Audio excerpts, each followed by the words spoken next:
Shalom Bapak Ibu yang dikasihi Tuhan Yesus, kiranya damai sejahtera Kristus beserta kita semua. Selamat mengikuti renungan firman Tuhan hari ini. Tuhan Yesus memberkati. Renungan kita hari ini berjudul Pemandu Sejati. Bacaan kita terambil dari Yohanes pasal 14 ayat 6 yang berbunyi demikian.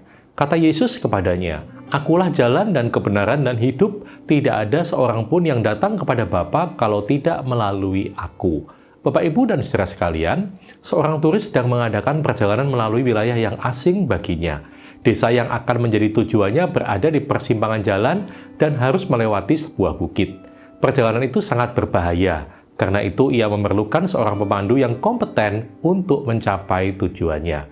Seorang menawarkan diri untuk berjalan bersama dengannya. Turis itu bertanya, "Pernahkah Anda pergi ke desa yang menjadi tujuan saya?" Orang itu menjawab, "Belum, tetapi saya sudah pergi setengah perjalanan, dan saya sudah mendengar teman-teman saya menggambarkan sisa perjalanan itu."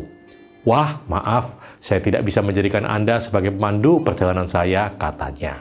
Kemudian ia bertanya kepada seorang yang lain, "Pernahkah Anda ke desa yang menjadi tujuan saya?" "Belum, tetapi saya bisa membayangkan arah desa tersebut dari peta yang saya punya," jawab orang itu. "Ah, maaf, Anda juga tidak cocok untuk menjadi pemandu saya," kata turis tersebut.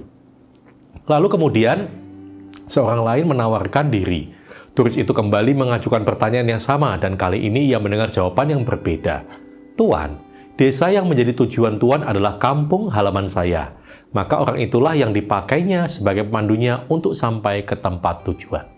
Bapak, Ibu, dan saudara sekalian, demikianlah dengan Tuhan Yesus. Hanya Ia yang mampu membawa kita sampai kepada Bapa di surga. Mengapa? Tuhan Yesus berasal dari sana. Orang yang bukan berasal dari surga tidak akan mungkin bisa membawa kita sampai ke surga. Sejak dunia ini diciptakan, sudah banyak lahir pendiri agama atau aliran kepercayaan. Namun mereka tidak mengetahui jalan yang pasti ke surga. Mereka sama dengan kita, sama-sama belum pernah ke surga. Mereka semua hanya menawarkan kira-kira jalan ke surga. Namun mereka sendiri belum pernah ke sana. Beranikah kita berpergian ke tempat yang masih misterius dengan seseorang yang belum pernah pergi ke tempat itu? Tentu tidak, karena kita pasti akan tersesat bersama dengan orang itu. Karena itu kita harus mempercayakan diri kita kepada seseorang yang sudah pernah pergi ke surga, yaitu Tuhan Yesus sendiri. Oleh sebab itu, hanya Tuhan Yesuslah yang bisa disebut sebagai pemandu yang kredibel menuju surga.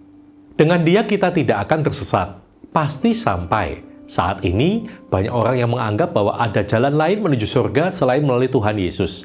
Mereka berkata bahwa sekalipun seseorang tidak percaya kepada Tuhan Yesus, ia akan tetap bisa masuk ke surga, asalkan ia rajin berbuat baik, dan lain-lain. Jelas ini adalah ajaran yang tidak sesuai dengan ajaran Alkitab, karena Alkitab secara gamblang mengatakan bahwa hanya Tuhan Yesuslah satu-satunya jalan menuju ke surga. Kata Yesus kepada kita semua, "Akulah jalan dan kebenaran dan hidup. Tidak ada seorang pun yang datang kepada Bapa kalau tidak melalui Aku." Jadi, tanpa Tuhan Yesus, tidak mungkin orang sampai ke surga. Amin.